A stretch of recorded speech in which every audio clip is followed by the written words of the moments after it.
Yeah. In the blankie? Yeah.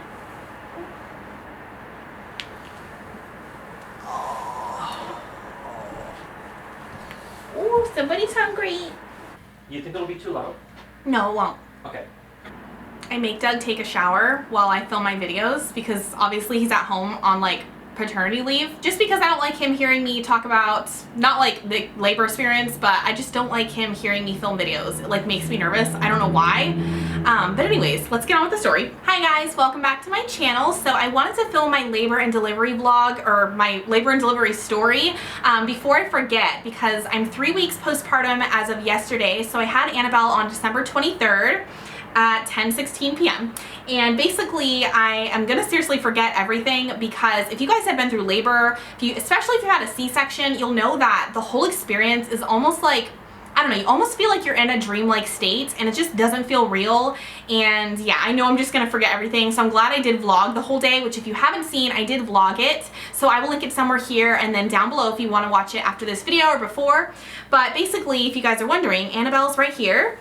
Have her, I don't know if I can lift her up, but I have her on the boppy and she just fell asleep because of course she only sleeps on me, which is fine. I heard that you can't spoil a newborn, so I don't know, I always get comments in the vlogs about people being like, you shouldn't wear your newborn everywhere, you're gonna spoil her and she'll only want to sleep on you. And all I have to say to that is she's only 3 weeks old. Like, if she wants to sleep on me, I feel like that's fine. And I don't know, she's my first baby, so I like her to be near me all the time. I know that sounds like a crazy mom, but I think I'm definitely starting to get that way. But anyways, so I wanted to talk you guys through everything. It was honestly really emotional, like the whole experience. And if you watch the vlog, you won't really see that because I edited out a lot of that.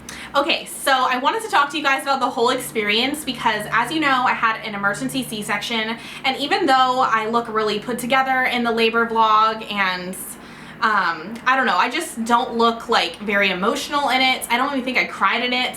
That's because I just didn't include it in the vlog. Honestly, the whole experience was so emotional and you wouldn't really know that. And that's the thing about vlogging. Like, you can't assume something about someone just because you watch like a 10-minute vlog, because normally I don't edit like down my vlogs, but this one I did because, I don't know, just the whole experience was really overwhelming and I wanted to look back on it and think of a happy time, just because I did have an emergency C-section. It wasn't something I wanted, and actually I was devastated about having one, which I'll get into later. So I had Annabelle on December 23rd. I actually went into labor that day and I had her that day since I wasn't laboring like for 2 days straight like some women. So I did have a C-section, which they go pretty quickly, although I did labor for like I think 6 hours beforehand, which was terrible. So that morning I filmed 2 videos, and the first video I filmed was my 40-week pregnancy update, which I was actually having contractions in that video, which if you haven't seen it, I'll link it somewhere here. But yeah, basically I was having contractions and I did not think they were contractions. Doing my weekly pregnancy updates for the past, I think I did them for like 7 months or something, I got so much feedback and so much information. I was also looking things up online and I knew other pregnant women, and basically everything I heard about labor and contractions did not happen for me. So I was told that when you go into labor, you'll know when you know, and there's no mistaking contractions, there's no mistaking labor. Well, that was not the case for me, and basically I just thought they were Braxton Hicks. Like, they didn't feel really bad, they didn't feel like excruciating. It wasn't like I was walking around in pain like you see the girls in the movies. I was able to film 2 videos and like clean my house while I was having contractions and just didn't know. So yeah, basically I waited to the last minute to go to the hospital because the only thing that told me I was going into labor was I had like the bloody show and my water broke. But the one thing I can say about these contractions, or these Braxton Hicks as I thought that they were, was I was having a little bit of lower back pain and it was getting stronger and stronger. I was expecting to have like period cramps. Everybody told me that you're just basically gonna feel really intense period cramps, and I didn't feel any kind of cramping. All I felt was like a tightening of my stomach, which was the Braxton Hicks, which I thought they were. And then also I got like lower back pain. So throughout the morning I was like, Doug, can you rub my lower back? Like, it seriously hurts so bad. I don't know what that is, but I probably just slept weird or something. So the one thing that was weird was they kept getting stronger and stronger, like the lower back pains, but I was just like ignoring them. I don't know, I'm just like that. And then all of a sudden I ran to the bathroom because I felt like something coming out, and I was basically like leaking like what looked like goo or like discharge, and I was like, oh, that's probably just discharge because you leak a little bit in your third trimester. And then I stood up to go finish cleaning my kitchen, and more of it kept coming out, and I was like, this has got to be like either my water breaking or something like that. So I kept looking for the bloody show, which means like you could go into labor at any moment, or not any moment, but like within the next few hours. And I didn't see it, so I was like, maybe this is just discharge and I'm just getting a lot of it. So I kept cleaning. I know this is gonna make me sound so like, I don't know, just not aware, but sometimes I just don't overanalyze things, I don't know. So anyways, I kept cleaning, and then I ran to the bathroom and more of it kept coming out, and I finally saw like the bloody show. So I was like, okay, that's gotta be my water breaking. This is definitely like blood. I've never seen blood come out in 9 months, so this is a sign I'm probably going into labor.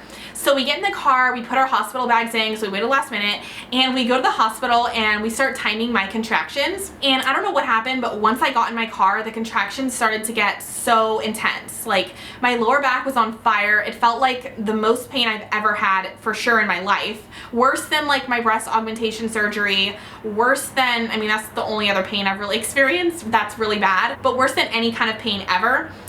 So we started timing them, and they were 2 minutes 30 seconds apart, and Doug and I started freaking out. So we called my mom. She told me that I should call my doctor because if I have the baby, I don't want to have it in the car, since you're supposed to leave like I think 5 to 8 minutes between contractions to go to the hospital, and we live an hour away, so we were actually supposed to leave 10 minutes between my contractions, and it was 2 minutes 30 seconds. So we were freaking out looking at all the hospitals on Google Maps nearby. So I called my doctor's office, and they said that I should make it even though it is like 45 minutes away, because I am a first-time mom. So yeah, basically we went to the hospital and Doug's like racing there. It's just like a movie, which I always thought it would never be like that, but it was.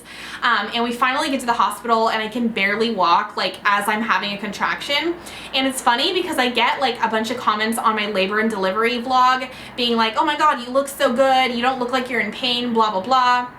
Well, that's because I only vlogged between contractions, which contractions are the weirdest thing. I was always told that like obviously there's time in between them, but you don't really understand until you go through it. Basically, you have like the most intense pain of your life for like, I don't know, however long it lasts, and then you're totally fine in between that pain. So you have a contraction and then either like 10 minutes or however long it is. So for me in the car, it was like 2 minutes 30 seconds. I would feel completely normal, like completely fine. There was no pain. It like went away magically, and that's when I would vlog. So when I was in the hospital, I was vlogging in between contractions, so you didn't really see like, I don't know how excruciating it was. I was expecting to have like bad cramping, and I had cramping, but it was like a severe like stabbing pain in my lower back. So when I was in the hospital, Doug and my mom would like push on my back as hard as they could, and I never heard anybody have that experience. And then after I had Annabelle, I looked it up because I was like, why did I have such bad lower back pain?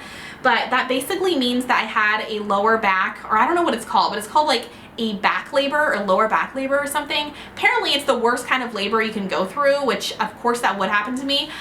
So let me know in the comments if you guys had a back labor or whatever it's called, because that was seriously intense.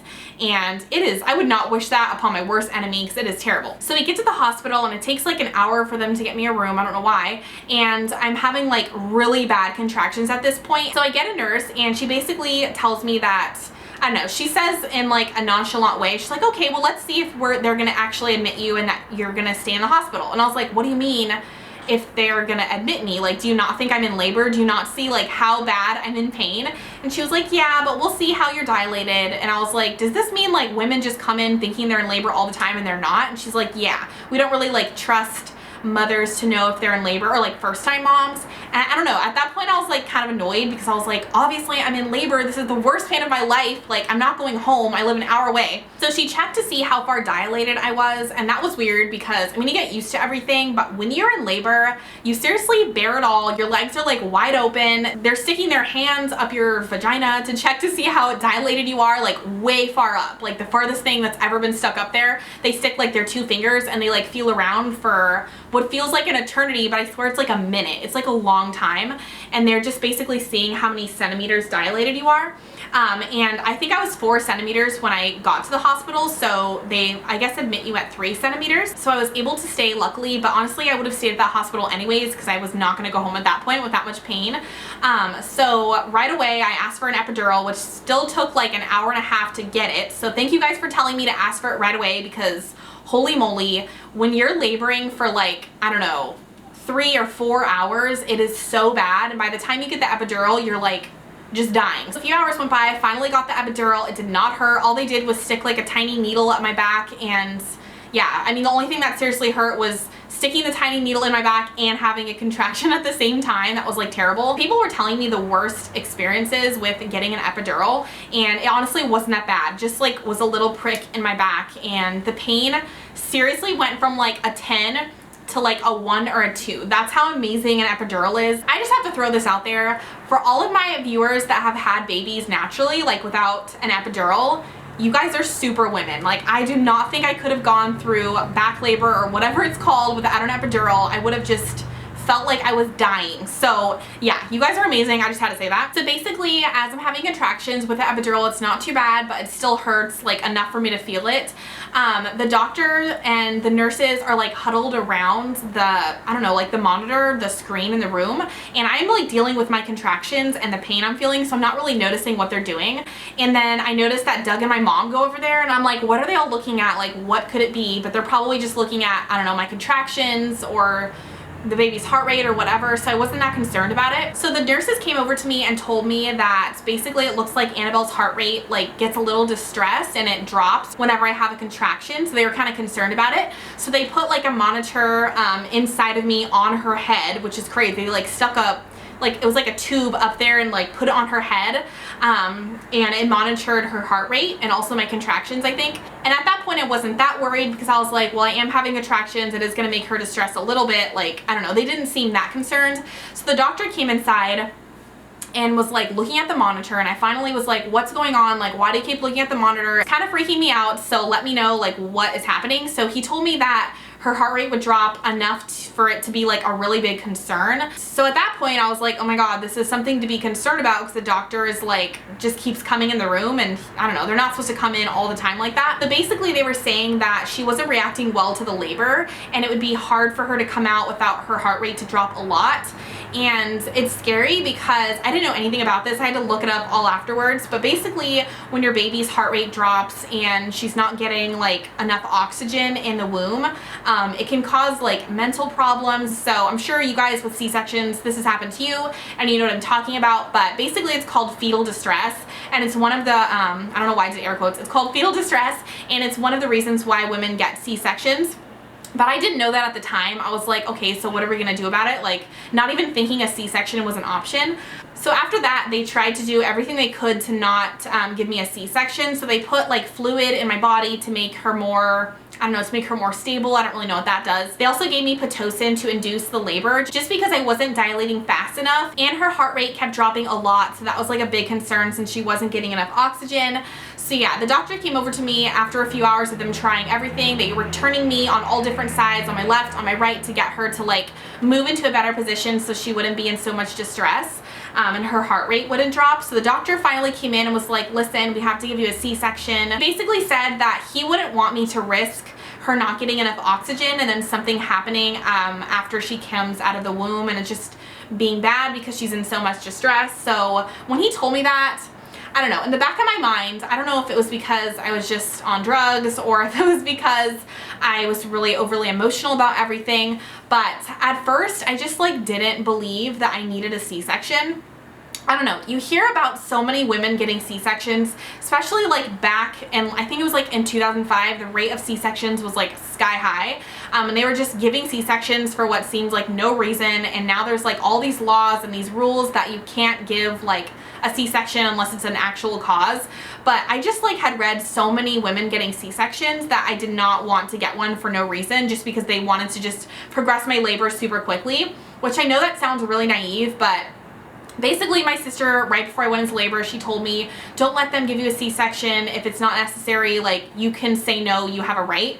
So that was in the back of my mind. My mom was like, listen, you need this. You do not want to put your baby in risk just because you don't want a C-section. So my mom like slapped some sense into me, even though I was like, are you sure I need a C-section? I really don't want to have one. Like, is this necessary? And my mom finally had to come over to me because I was like wigging out, and she was like, listen, why would you want to put your baby in harm's way if you don't have to? A C-section is scary and you have to go into surgery, yeah, but your baby is guaranteed to be born healthy and happy, and its oxygen levels are not going to be depleting like they are now. So just have one and shut up about it, basically.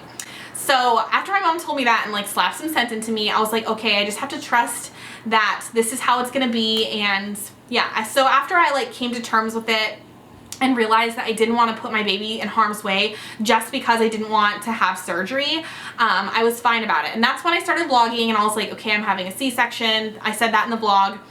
This is just how it's gonna be. And they also gave me a C-section because I wasn't dilating fast enough. I like stayed at like a 4 for hours and hours and hours. And with her not getting enough oxygen and me not dilating, it just, we didn't want to like risk it. So, well, the doctor didn't want to risk it. So I had a C-section. So the C-section experience was literally insane. And I don't want to scare you guys because I know a lot of you guys have commented that you're actually having a scheduled C-section, like you already know you're having one for whatever reason, or you might have one. And I just don't want to scare you. But at the same time, I want to be real with you guys. I don't want to sugarcoat anything because you guys know that's how I am on my channel. I don't want to make everything sound perfect when it's not. So the C-section was a little brutal, I'm not gonna lie. So I get wheeled into the room and you're only allowed to have one person in my hospital. So they put up like a big sheet in front of you so you don't see anything and you're not traumatized forever. I kept like looking at Doug, who's like behind the sheet, saying, do not look, do not look. I do not want you to see me being cut open. I don't even care. So he didn't, luckily. So he'd probably pass out because he's like that. So they gave me the drugs to numb me from what felt like, I think it's like the ribs down, or I don't know, the stomach down or something.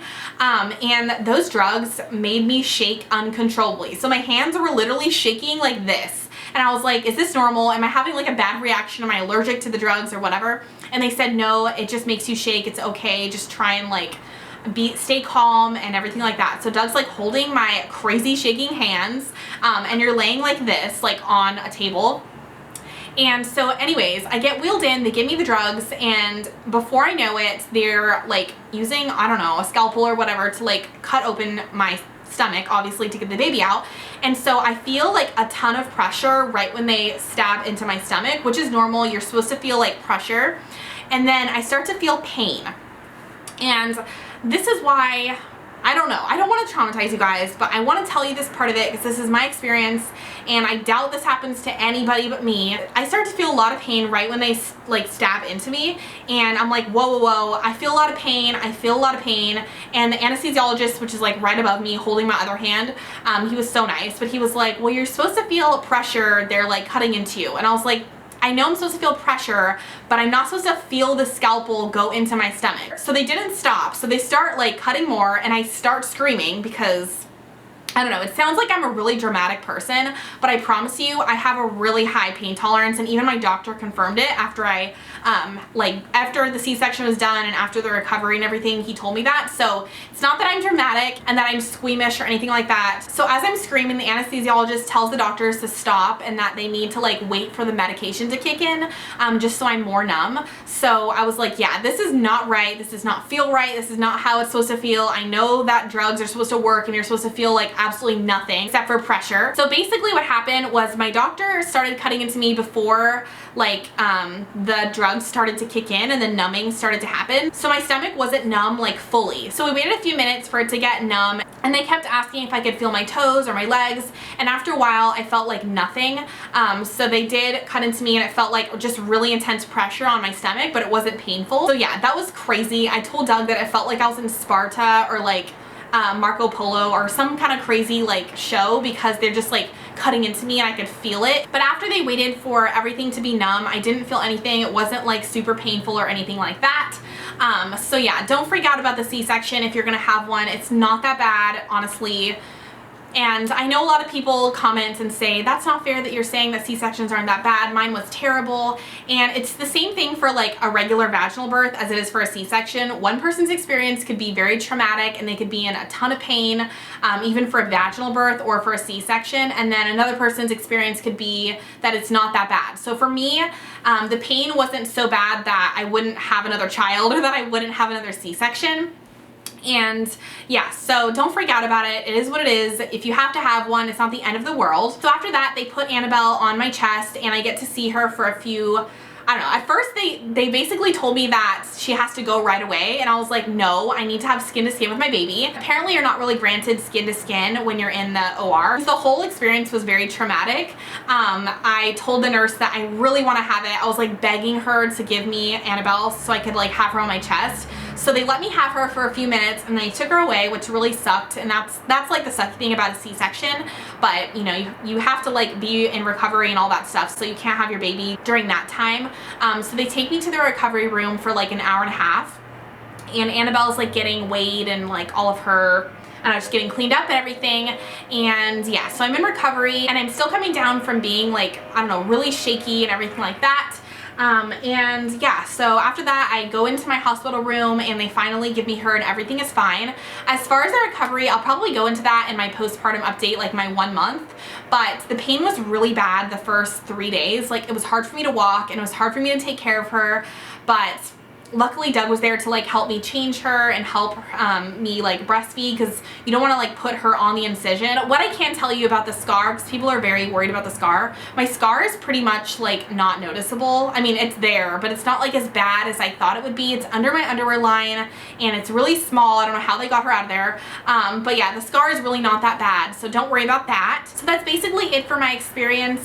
The C-section was definitely something that I had to cope with in the moment. I was like crying about it in the hospital room because I did not want to have one. It was just not in my plan, but you really can't plan for labor. And that was something that I didn't really notice, or I didn't really realize until like a few days had passed after she was born. I don't know, I just realized that you can have all the birth plans you want to have and you can plan everything out in your head and you can fantasize about how the birth is going to be and like pushing her out vaginally and the pain and everything, but it is unlike anything I've ever been through. And the things that stick out in my mind are not really like the pain that I went through or anything like that. It's like the whole experience. I was at the hospital for I think like 3 nights or something. It felt like forever.